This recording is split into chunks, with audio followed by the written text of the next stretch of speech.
Then, what about our grandchildren, Jessica and Miles? Am I supposed to raise them alone? I ask seriously, to which my husband, Nate, laughs. Of course. Those kids were such a hassle. Nate says with a grin, then starts to fill out the divorce papers right in front of me. Standing beside him, Kristen is all smiles. Just as Kristen lets go of Nate's shoulder, she comes closer to me and whispers in my ear, "I'm taking your rich husband." Frozen, I watch as Nate finishes signing, then slides the divorce papers and pen towards me. Trembling, I sign the papers. Look at her, shaking because she's losing her husband. They laugh as I manage to finish signing. Now I can marry Kristen. Yay! I'm so happy. I watch silently as the two of them walk out arm in arm. Then, Jessica tightly grabs my hand. When I look at her, she's smiling mischievously. Grandma, you're better off. Because that person. Jessica starts to point with her free hand, but I quickly stop her. Then, I ask Jessica. Jessica, when did you realize? Huh? I've known for a long time. I give a wry smile, squat down, and hug Jessica and Miles. I am Isabel, 54 years old. Life has been tough, but this is undoubtedly the hardest time. How could this happen? Owen, why? It happened all of a sudden. My eldest son, Owen, and his wife, Louise, were out shopping. They were hit by a truck that was looking elsewhere and left this world too soon. Owen, whom I've always cared for from afar since he got married, could only meet once a year but was my beloved son. His wife, Louise, was also lovely and a truly good person. The most cruel part was that the couple had children. The eldest, Jessica, a 9-year-old girl. The youngest, Miles, a 3-year-old boy. Suddenly orphaned, the two had nowhere to go and came to our house. It was supposed to be a place for the grandchildren to find some solace. But I was a bit worried. Because in this house lived Nate, who was far more problematic than any child. Nate was a personification of selfishness. I still wonder why I married him. If anything, his income was the only good thing. But he wouldn't let me spend freely, so it wasn't much of an attraction. If I could talk to my past self, I'd want to ask why I married him, but I probably just gave in. The first day the grandchildren arrived. They looked anxious. Understandable. They only visited the house about once a year. Regardless of Nate, I intended to cherish them, but we hadn't met many times. Especially Miles, whom I've only met 3 times. It was unreasonable to expect them to adjust right away. Nate insisted. Send them to a facility.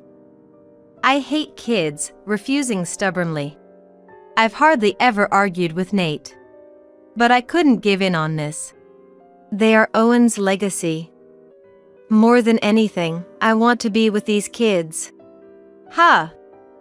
I'm not going to take care of them. I had no expectations from Nate, who hadn't done anything even when Owen was a child. At first, it was tense, but I was impressed by the children's adaptability. They gradually started to feel at home. Grandma, this is delicious. Oh, is it? That's great. Eat up. Me too. I'll eat a lot. Yes, yes. I'm so happy. It was truly heartwarming to see them getting comfortable and lively.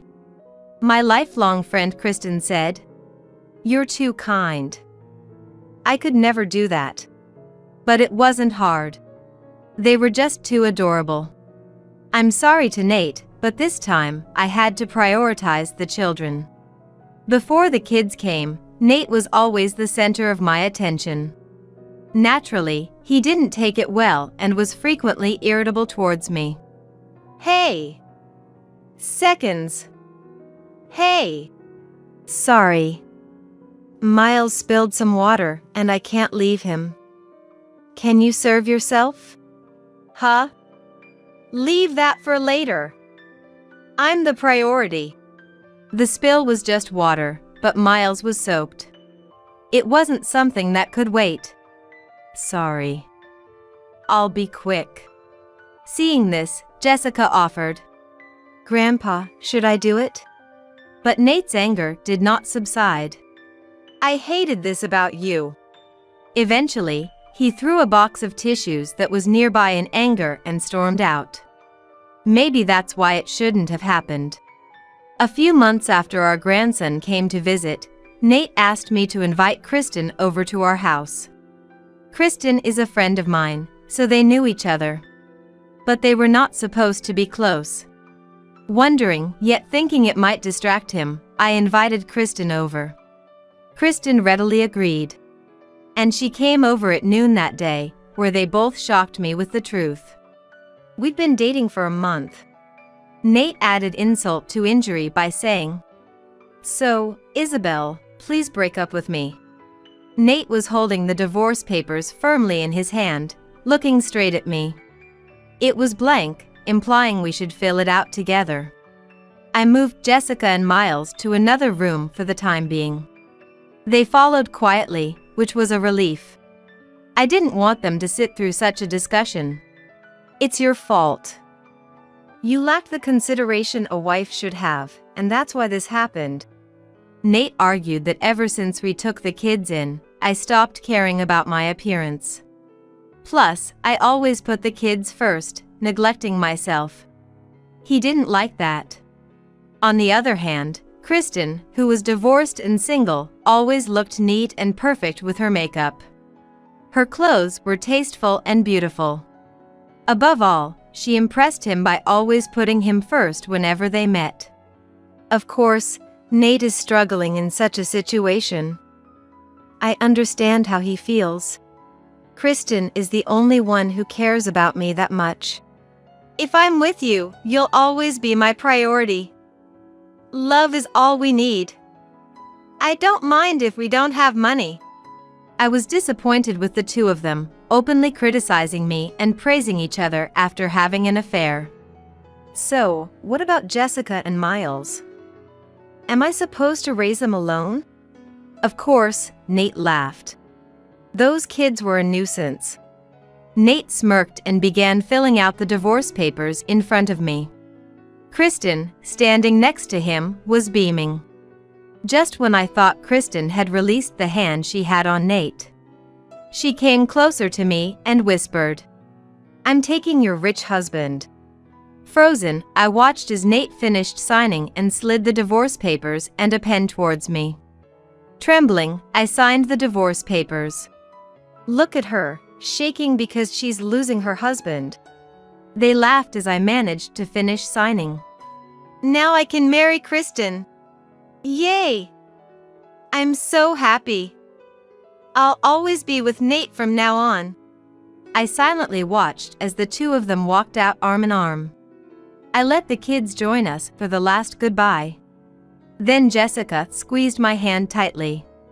When I looked at her, she had a sly smile. Good for you, Grandma. Because that person.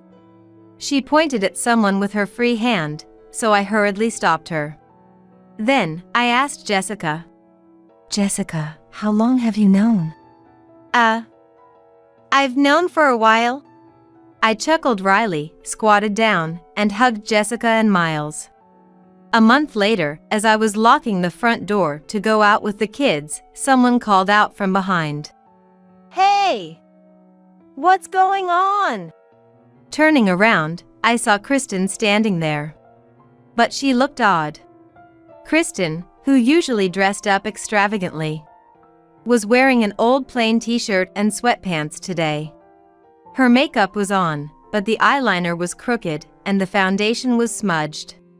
Her hair was partially tangled like a bird's nest, carelessly tied up in a ponytail. What's with you? You look completely different. I hesitantly asked the drastically changed Kristen, and she blushed. I don't want to dress like this. I managed to sneak out. It's all your man's fault, you know. I don't quite understand what you're saying. I thought he was rich when I married him. What's with that man? He's just a money pit. He won't buy me what I want, and yet he's so unnecessarily picky and selfish. As she spoke, it seemed Kristen reminded herself of her grievances, her face growing even redder with excitement. The kids, puzzled by her heated rant, kept their distance. I, too, subtly shielded the children from the blame. Weren't you the one who said it's okay as long as there's love? That we don't need money and you'd stick by me no matter what? That was obviously a lie. I mean, I could understand if he was handsome, but why would I willingly live with such an old man without any money? We quietly moved away from Kristen, who was screaming and spitting, and headed towards the car. Kristen continued to complain about Nate as she followed. As I unlocked the car, Jessica climbed into the back seat by herself. Miles still couldn't buckle his car seat properly, so I helped him. All set. Hey! Are you even listening? Isabel! Just as I closed the door, Kristen reached her breaking point and let out a hysterical scream. The proximity of her shrill voice made me wince. Stop yelling. You scared us. Well, you're not listening at all. Complaining to the person you stole from is just absurd. It felt like the voice in my heart was coming out into my mouth. I had to cough to compose myself. Before I said something I'd regret. You've been nothing but complaints. If you're so unhappy, why don't you just break up with him? That's... Kristen stumbled over her words. Seizing the moment, I tried to get into the driver's seat, but she quickly stopped me. Wait. You're his ex-wife, you know what he's like. Jealous, clingy. He says he'll follow me anywhere, or if we break up, he wants to disappear. I knew that. That's why, when Nate mentioned Kristen's name, I was a bit hopeful. Even Jessica seemed to realize I wanted to break up. Grandma, you're lucky. Because you hate that man, right? I was surprised when she said that. My trembling at the time wasn't because I was losing Nate. I was worried he might use any excuse to take the kids away. But that was an unfounded fear. To Nate, who was obsessed with Kristen, the kids were nothing but a nuisance. It was the same when Owen was born. Ignoring me, nearly neurotic from childcare, Nate blatantly cheated at work. And when confronted, he said without a hint of guilt, "It's Isabel's fault. You only care about that kid. Plus, you don't wear makeup or dress up anymore. Where did you throw away your womanhood?" That kid Nate referred to was Owen, who couldn't yet speak or stand. From that moment, I could never fully trust Nate again. As Owen grew and became less demanding, we had more time as a couple, but by then, my feelings had cooled. I didn't steal Nate, but seeing Kristen now reminds me of the past. Yeah, he's persistent, all right. Once he gets attached, it's trouble. But you know, it's just the beginning. Eh? When I said I wanted to break up, I wasn't allowed to leave the house. All contact with the outside world was forbidden. I was locked in a room, and he would lock the door from the outside. It was after giving birth. Nate, failing to play his role as a dad, made me declare I wanted a divorce. I thought he'd let me go easily, but he was more attached to me than I realized. Once he gets something, he doesn't want to let go. Even my late mother-in-law colluded with him, using Owen as leverage. Being a housewife then, I had no money or connections. I couldn't see a way out. So I made peace with it. His earning was good, at least. I don't think my decision was wrong. I told Kristen, who turned pale and trembled. Wait. So what's going to happen to me? Who knows? Weren't you going to pursue true love with him? Kristen shook her head. Don't joke. That's your man. Take responsibility. She lunged at me, but I dodged. Kristen, carried by her momentum, fell forward onto the ground. At that moment, I got into the driver's seat and quickly started the engine. Wait! Just a minute! I've been wanting to say this, but he's not my man anymore. He's your man, right? Let's make that clear. I said through the window and slowly moved the car. Kristen, who had gotten up, pressed against the rear seat window and tapped on it. Wait! Help me! Don't leave me behind! Just a minute! Then, Jessica, who had made eye contact with Kristen, cracked the window open a bit and smiled sweetly. Grandma's older friend? Nice to meet you. We're going to be busy, so sorry. Huh? Older? We're the same age. And nice to meet you. Wait. While Kristen was distracted by Jessica, I drove off. In the rearview mirror, I could see Kristen collapsing. Who was that grandma? When Miles asked Jessica, she tilted her head with a puzzled look. I don't know. Feels like I've seen her somewhere though. Then, the two of them started to play and laugh cheerfully.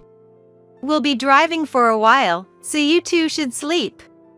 Okay, Jessica said, followed a beat later by Miles also lifting his hand and saying, Okay. I chuckled to myself, soothed by their presence. When we arrived at our destination, I checked my mobile phone and saw several missed calls. Given the situation, the caller was likely Kristen. Feeling annoyed, I checked the history, and the caller was someone unexpected. There was no way I was calling back now. In fact, I felt like blocking the number right then. I'll consider that after today's cleanup is done. I put the mobile phone back in my bag and woke up the sleeping pair in the back seat. Here we are. Wake up! Then I managed to calm a sleepy and grumpy Miles and a hungry and grumpy Jessica through bath and meal times. Feeling a bit relieved after brushing their teeth, Jessica declared, I'm tired, so I'm going to sleep. Good night. All right. Good night. Jessica yawned and comfortably made her way to the bedroom to sleep. Miles and I stopped by the bathroom before following Jessica.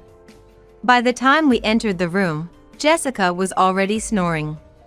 Miles lay down and within 10 minutes, started breathing softly in sleep. Careful not to wake them, I slipped out of the futon and returned to the living room.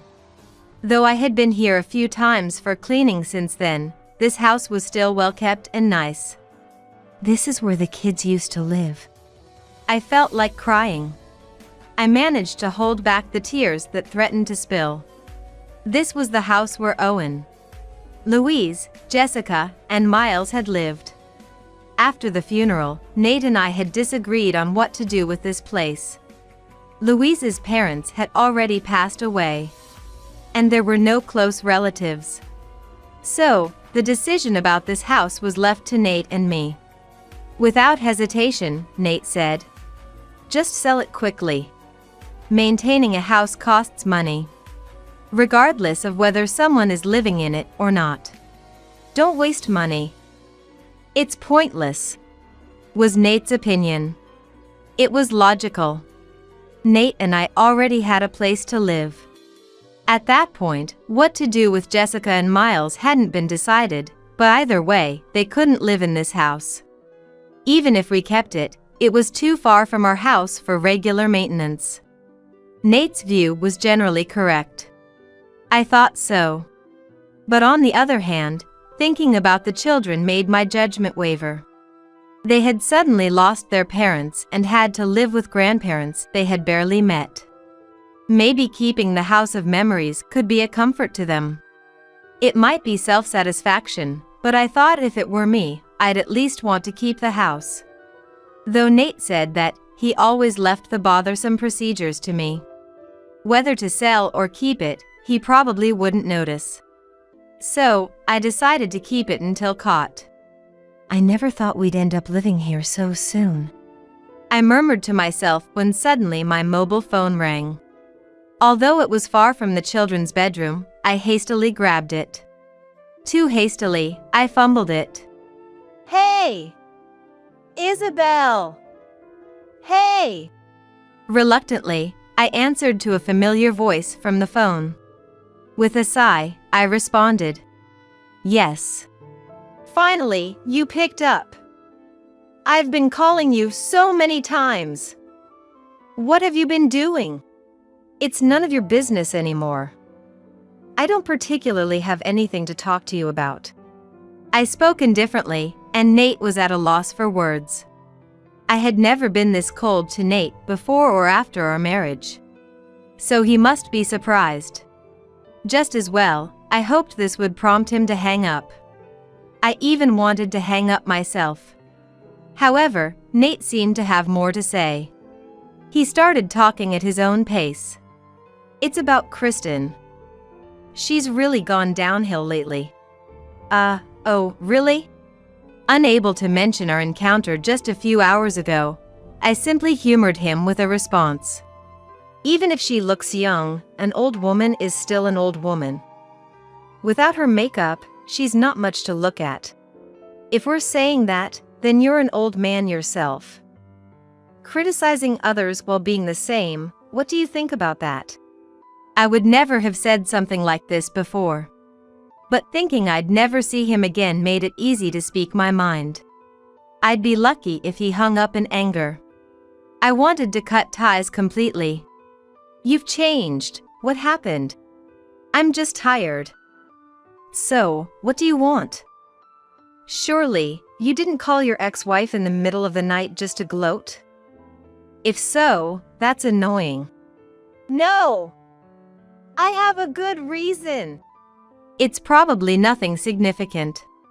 After everything I've been thinking, being with Kristen made me realize I always preferred Isabel." See, nothing significant. I couldn't even muster the energy to respond. Without hearing from me, Nate continued. "I talked about true love and all, but maybe meeting Kristen was a way to reaffirm my love for Isabel. I feel bad for Kristen, though." It was so absurd I was speechless. Nate, getting no response from me, indulged in his self-narrative for a while before finally noticing my silence and called out my name. "Hey! Isabel! Are you listening? Hey!" "Yes, I'm listening." Nate sounded relieved. "So, I was thinking, I'd like to get back together as soon as possible, maybe even meet tomorrow." "That's impossible." "Eh? Like attracts like. How could both Kristen and he be so self-centered? Do they think they're gods or something? It's as if they're mocking me. After all that drama, divorcing me, marrying my friend, and now you say this? Well, but that was...